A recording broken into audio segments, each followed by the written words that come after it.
Bab 060-124, hingga menonjolkan tiap lekukannya. Melihat pemandangan seindah itu tepat di hadapan matanya, Raka mulai lupa diri. Hasrat empatnya sebagai laki-laki normal mulai terpantik. Pikiran-pikiran buruk pun semakin memenuhi kepalanya. Terlebih sikap Alicia juga tak menunjukkan raut risih ataupun kikuk saat Raka berkali-kali menatap bagian depan tubuhnya. Bibirmu bagus sekali. Sangat menggoda. Boleh aku menciumnya? Sekali saja, pintar Raka memberanikan diri. Davin juga lagi gak ada kan? Gak mungkin tahu ini, lanjutnya lagi membujuk. Dalam hatinya, ia sempat merasa takut jika ucapannya itu akan menimbulkan kemarahan dari Alicia. Atau bahkan, mendapat empat-emparan atas kelancangan dirinya. Alicia sempat terdiam sejenak sembari menatap Raka. Laki-laki itu memang tak jauh berbeda tampannya dengan Davin. Hanya berbeda tipis. Tak ada salahnya mengiyakan permintaan laki-laki itu sebatas iseng dan seru-seruan. Pikir Alicia. Tanpa memberi jawaban, Alicia pun memejamkan matanya sebagai pertanda bahwa ia bersedia. Pun dengan Raka yang mengerti kode dari tunangan saudara tirinya itu. Ia tak menunda lagi, langsung melahap bel-bir merah di hadapannya dengan berga. Rah. Bukan hanya sekali seperti permintaannya, tapi justru berkali-kali. Karena Alicia sendiri justru ikut menikmati dan tak menunjukkan perlawanan sedikitpun. Bahkan saat Raka mulai membuka kancing kemeja Alicia yang paling atas, wanita itu tetap pasrah. Keduanya bak lupa daratan dan tak memikirkan apapun lagi. Tertutup N4 yang terlanjur memenuhi gejolak jiwa masing-masing. Tak peduli itu di kantor yang notabene adalah tempat umum dan siapa saja bisa masuk. Benar saja, saat itu Davin tiba-tiba membuka pintu dan mengacaukan semuanya. Ngapain kamu berdiri di sini sendirian? Tanya Raka yang baru keluar rumah. Dia sudah bersiap untuk berangkat bekerja. Alicia yang baru sadar dari lamunannya langsung mengangkat bungkusan yang dibawanya. Aku bawa ini, sarapan. Lumayanlah, alibi agar aku bisa datang ke sini. Setidaknya bisa bertemu Davin meski sebentar. Baguslah. Sering-sering saja datang ke sini ataupun ke kantor. Dengan begitu, siapa tahu perasaan dia padamu perlahan muncul lagi. Ia sambil menunggu rencana sesungguhnya kita dijalankan. Pelan-pelan saja dulu. Dekati sedikit demi sedikit, tutur Raka dengan senyum menyeringai. Jangan terlalu pelan juga. Kelamaan. Gak sabar nih pengen dapatin Davin lagi. Gak cocok banget cowok seganteng dan sekaya Davin malah dapatin cewek buluk, timpal Alicia tak sabaran. Siapa memang yang buluk? Tanya Raka. Cek. Ya istrinya lah siapa lagi. Cewek kampungan itu, jawab Alicia kesal. Tapi istrinya Davin juga cantik. Apalagi kalau gak pakai kurung itu kepalanya. Beh, cantik pakai banget, timpal Raka terbayang kembali paras ayu semalam. Kenapa jadi malah muji-muji istrinya Davin? Kan kamu mau kerja samanya sama aku bukan sama dia, tukas Alicia geram. Iya sorry. Tapi nanti dapat bonus kan? Tanya Raka sembari mengerling nakal. Tenang saja. Mau semalam, 2 malam, aku jabanin. Asal kerja sama kita berhasil, jawab Alicia dengan tatapan. 125. Menggoda. Mantap itu. Dah aku kerja dulu. Sini sarapannya, buat aku kan. Timpal Raka sembari menyambar bungkusan yang ditenteng Alicia. Main sambar aja. Padahal kan aku juga belum sarapan. Alicia menggerutu meski sosok Raka sudah berjalan menghampiri mobilnya. Terus sekarang aku ngapain ya? Masa ia langsung pulang lagi?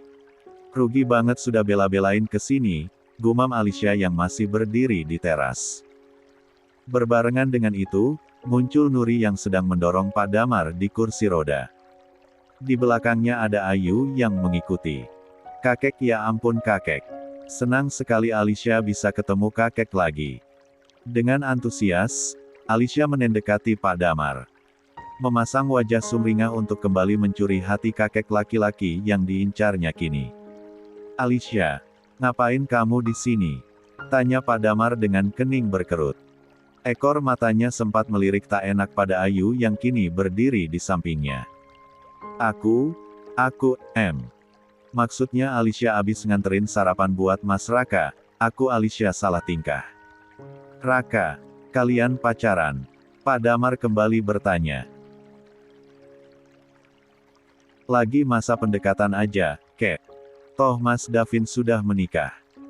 Alicia lagi belajar membuka hati untuk laki-laki lain, timpal Alicia dengan pura-pura memasang wajah sendu.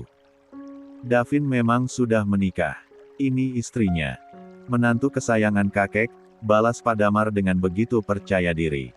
Iya, kek. Alicia juga pernah ketemu kok. Iya gak Mbak Ayu? Balas Alicia sambil tersenyum ramah pada Ayu.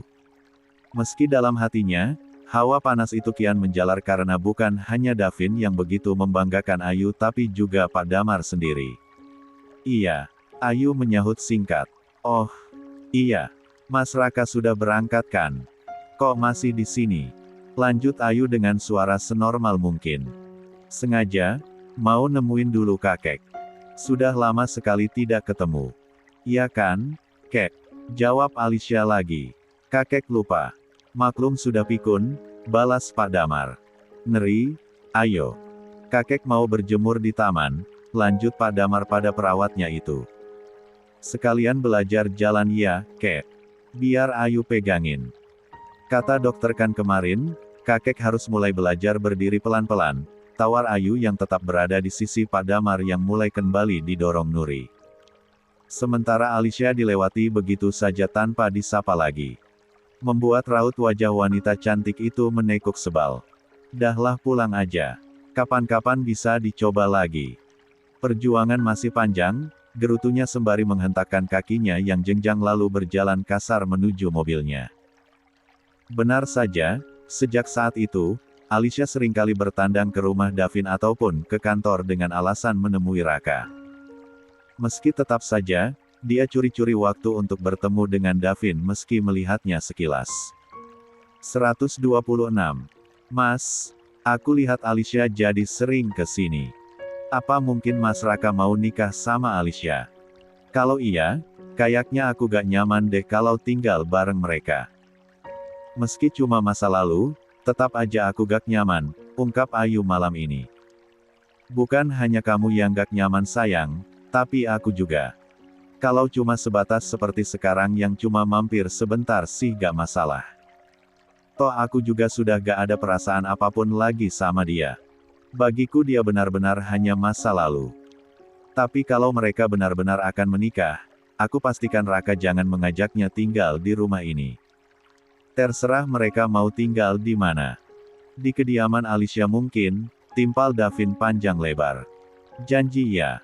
Jangan biarkan dia tinggal di sini, pinta Ayu mulai resah. Janji. Lagian aku sudah siapkan hunian baru buat kita. Kalau kakek bersedia, nanti kalau rumahnya sudah selesai, kita ajak pindah ke rumah itu. Atau kalau kakek gak mau dan mau tetap tinggal di sini, kita bisa pulang ke rumah baru tiap akhir pekan, ujar Davin antusias. Rumah baru. Buat kita, Mas. Ayu yang semula sedang bersandar di dada bidang Davin, menjauh sejenak. Sekedar untuk menatap mata sang suami. Mencari kebenaran di sana. Iya dong rumah kita. Rumah kita bersama anak-anak kita kelak, 2, 3, 4, atau 5 anak juga gak apa-apa. Semakin banyak semakin ramai soalnya, jawab Davin dengan senyum merekah. Banyak banget 5. 3 aja cukup kayaknya, timpal Ayu sembari kembali menyandarkan kepalanya di dada Davin sembari menengulung senyum. Ngomong-ngomong, rumahnya di mana? Kok aku gak pernah tahu, lanjut Ayu penasaran. Coba tebak di mana? Kalau ketebak, nanti aku kasih Chiefman berkali-kali. Kalau gak ketebak, aku hukum begadang malam ini, kelakar Davin. Itu sih maunya Mas semua. Bibir Ayu mengerucut manja. Emang, haha. Davin menimpali diakhiri tawa pelan. Nyerah deh. Aku gak tahu, balas Ayu karena tak punya gambaran sama sekali. Di samping rumah orang tuamu, ungkap Davin antusias. Rumah yang sekarang sedang dibangun. Bukannya itu Papa dan Mas Raka yang buat ya? Tanya Ayu antara bahagia bercampur tak percaya. Awalnya iya. Tapi setelah aku telusuri, uang untuk pembangunan rumah itu berasal dari uang perusahaan. Setelah aku kembali ke perusahaan, pembangunan rumah itu berhenti karena papa tidak punya dana untuk melanjutkannya. Jadi, mari kita lanjutkan. Nanti aku minta arsitek untuk mendesain ulang bangunan itu sesuai keinginanmu. Katakan saja kamu ingin bentuk rumah seperti apa, ujar Davin sembari mengelus lembut kepala sang istri. Masya Allah, ini terlalu berlebihan buatku, Mas. Aku tidak seistimewa itu sampai dibuatkan rumah segala, balas Ayu begitu haru. Bahkan matanya sudah berkaca-kaca. Siapa bilang? Justru kamu itu orang yang paling istimewa di hidupku sekarang. Selain kakek. Dan nanti, anak-anak kita menyusul satu persatu, jawab Davin sungguh-sungguh. Kalau aku gak bisa punya anak gimana, Mas? Bukankah di luar sana banyak wanita yang tak bisa memberikan? 127. Keturunan. Apa Mas akan menikah lagi? Tiba-tiba Ayu merasa resah saat Davin terus-menerus membahas soal anak. Karena itu menandakan jika sang suami sudah begitu menginginkannya. 128. Mendengar pertanyaan Davin malah terkekeh pelan. Lelaki itu sepertinya begitu santai menanggapi seperti tak terlalu khawatir akan hal tersebut. Tujuan pernikahan itu salah satunya memang untuk mendapatkan keturunan. Tapi kalau ternyata Allah berkehendak lain, kita bisa apa? Yang penting kita tetap berikhtiar semaksimal mungkin. Toh sekarang banyak cara medis untuk membantu program kehamilan. Jangan lupa berdoa juga. Untuk hasilnya, pasrahkan saja selebihnya pada sang pemilik kehidupan, jawab Davin bijak. Berarti Mas gak akan berpikir untuk menikah lagi. Ulang Ayu seolah ingin meyakinkan dirinya sendiri. Enggak, satu aja cukup. Gak habis-habis, timpal Davin dengan senyum lebar. Gak habislah kan gak dimakan, kelakar Ayu diakhiri tawarnya. Sini, biar aku makan sekarang. Timpal Davin cepat. Hingga keduanya pun larut dalam tawa bersama-sama. Ayo, keburu malam. Ajak Davin setelah tawa keduanya mereda. Kemana? Tanya Ayu pura-pura tak mengerti. Ikhtiar bikin dedek bayi dong. Kan harus dikencengin ikhtiarnya, balas Davin dengan senyum menggoda. Tuh, kan, ujung-ujungnya tetap ke sana larinya. Balas Ayu malu-malu. Terus harus kemana dong larinya? Masa ke rumah tetangga? Kelakar Davin sambil tersenyum lebar. Jangan. Ayu berseru cepat. Wajahnya pura-pura ditekuk dan mendelik manja. Bercanda. Aku maunya kamu doang. Sekarang, nanti, juga selamanya. Tetap kamu, istriku yang paling aku cintai. Ujar Davin dengan raut wajah berubah serius. Seperti itulah Davin. Selalu berhasil membuat perasaan Ayu meleleh hebat. Meski di awal, keduanya seringkali terlibat candaan-candaan ringan, tapi jika saatnya ingin bercinta, Davin selalu bisa mengubah suasana berubah romantis.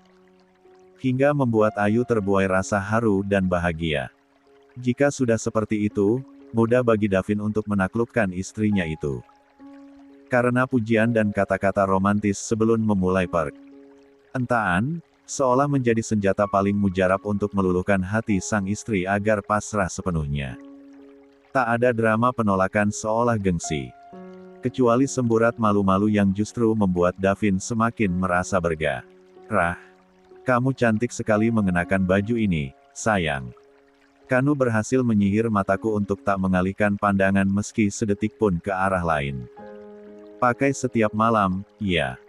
Untukku, hanya untukku, kata Davin sembari berbisik mesra di telinga sang istri. Bahkan sesekali laki-laki itu enkan cuping telinga Ayu yang membuat bulu kuduk istrinya itu kian meremang dengan D4 rah yang semakin berdesir hebat. Ya, malam ini, Davin memang meminta Ayu untuk mengenakan baju L. Ngeri merah menyala yang dibelinya tempo hari. Meski awalnya Ayu merasa malu sekaligus risih dengan baju berbahan tipis dan transparan tersebut. 129. Namun, demi memanjakan mata sang suami, akhirnya ia pun mengenakannya juga. Membuat mata Davin terus melorot hingga kesusahan berkedip. Sebagai pasangan suami istri yang masih terbilang baru, keduanya memang sedang semangat-semangatnya memempadu cinta setiap malam, hingga tak ada satu malam pun yang dilewati tanpa entah terlebih dahulu. Bunga-bunga cinta yang semula sudah bermekaran indah, kini semakin berkembang dan tumbuh subur. Kuncup-kuncup Ken. Kematan itu, selalu bergairah untuk disesap dan tak ingin terlewatkan. Membuat hubungan hati keduanya terasa semakin erat dan selalu terpaut satu sama lain. Mas, 3 hari lagi kan Riri nikah. Aku minta izin untuk pulang duluan, boleh? Tanya Ayu setelah selesai menjalankan tugasnya untuk melayani sang suami. Kalau aku datang pas hari H, kayaknya gak enak deh. Masa aku gak bantu-bantu apapun? Lanjut Ayu sembari memainkan jarinya di atas D4 Davin yang masih terbuka. Sementara dia sendiri sedang dalam posisi memeluk sang suami dengan sebelah tangan Davin dijadikan bantalan. Memangnya kapan kamu mau pulang? Davin malah balik bertanya. Kalau Mas ngizinin sih, maunya besok. Jadi bisa bantu-bantu dulu, jawab Ayu. Sejujurnya ia pun sungkan mengatakan hal demikian. Terlebih harus berjauhan dengan sang suami meski hanya 1 atau 2 malam, apalagi kini, hubungan mereka sedang hangat-hangatnya. Gak kebayang aku kalau malam-malam gak ada kamu. Betapa kesepiannya aku. Tidur sendiri, makan sendiri, apa-apa sendiri, timpal Davin dengan tatapan nanar. Sejak menikah dengan Ayu, ia memang sudah terlanjur terbiasa dengan kehadiran istrinya itu di setiap hari-hari yang dilalui. Terlebih setelah tinggal di rumah itu. Davin benar-benar terlanjur bergantung sama Ayu. Tapi gak apa-apa kok. Aku sadar. Hidupmu bukan hanya tentang aku saja. Tapi juga tentang keluargamu yang masih ada. Meski rasanya berat berjauhan sama kamu, tapi aku izinkan, aku minta Ricky buat anterin ya. Lanjut Davin akhirnya. Ia tak ingin bersikap egois dengan mengekang sang istri. Bukan tak ingin mengantar, tapi kini, posisinya dengan jabatan tertinggi di perusahaan, membuat waktu Davin begitu terbatas. Ia selalu disibukkan dengan pekerjaannya. Bahkan waktu untuk mengobrol dengan sang istri pun, hanya dimiliki saat malam saja. Itu pun kadang diselingi dengan melanjutkan pekerjaan yang sempat tertunda di kantor. Alhamdulillah. Makasih banyak ya, Mas. Maaf harus ninggalin Mas dan membuat Mas harus menyiapkan apa-apa sendiri. Timpal Ayu antara bahagia tapi juga sedih. Gak apa-apa. Sehari doang ini. Lusa, sepulang kerja, aku pasti nyusul, balas Davin. Oh, iya. Jangan lupa bilang dulu sama kakek, ya, lanjut Davin. Karena dia yakin, bukan hanya dirinya yang akan merasa kesepian, tapi juga Pak Damar yang sudah semakin akrab dengan Ayu. Siap, bos. Kelakar Ayu diakhiri gelak tawa pelan. Dah, sekarang tidur, ya, sudah malam. Besok kan Mas harus kerja, lanjut Ayu semakin mengeratkan pelukannya di pinggang sang suami. Mencoba memejamkan mata diselimuti kehangatan dari tubuh suaminya itu. Ini baju kerja untuk hari ini. Ayu meletakkan jas, kemeja, celana dan juga dasi di atas bantalan sofa saat Davin keluar kamar mandi. Yang ini, untuk besok, lanjut Ayu sembari menyatukan jas, kemeja dan celana lain dalam satu gantungan. Jadi besok, Mas gak perlu susah-susah cari baju.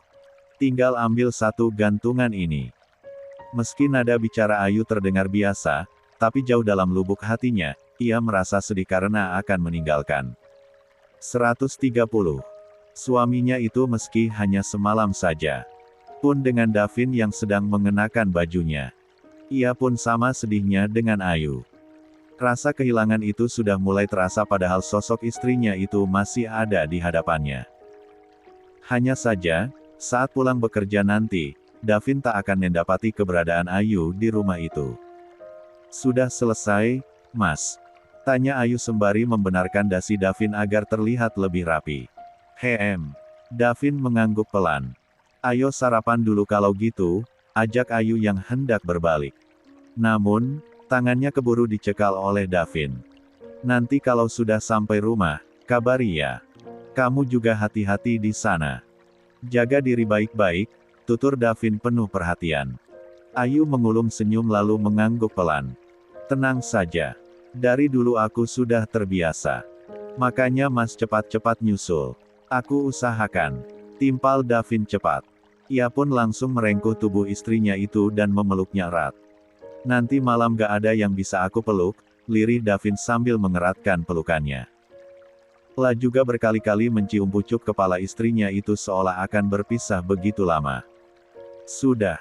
Nanti kesiangan, kata Ayu mengingatkan. Davin seketika melepaskan pelukannya lalu berjalan sembari merangkul pinggang Ayu menuju ruang makan.